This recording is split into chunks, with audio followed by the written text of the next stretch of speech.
যুক্তরাজ্যের ম্যানচেস্টারে একটি উপাসনালয়ের সামনে ছুরি ও গাড়ি হামলার ঘটনায় নিহত হয়েছেন দুজন ইহুদি নাগরিক। এ ঘটনায় ভুলবশত পুলিশের গুলিতে আহত হয়েছেন একজন।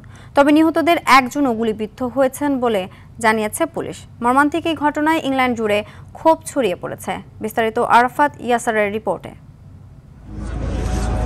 ম্যানচেস্টারে হিটন পার্কে ইহুদি ধর্মাবলম্বীদের পবিত্রতম দিন ইয়ম কিপ্পুর উপলক্ষে উপাসনালয় সিনাগগের সামনে জড়ো হয়েছিলেন উপাসনার্থীরা। ঠিক তখনই ঘটে ভয়াবহ এক হামলা। হঠাৎ এক ব্যক্তি গাড়ি উঠিয়ে দেন পথচারীদের উপর। এরপর ছুরি নিয়ে শুরু করেন এলোপাতাড়ি আক্রমণ।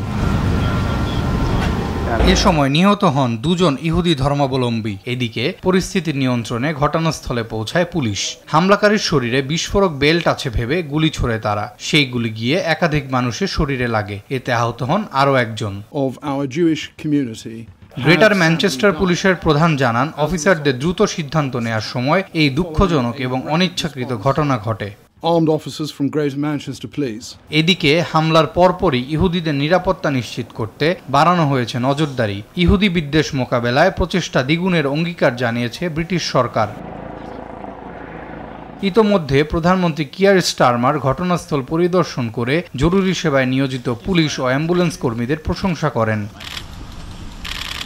এই নৃশংস হামলা নিয়ে আতঙ্কিত ম্যানচেস্টার সহ পুরো যুক্তরাজ্য।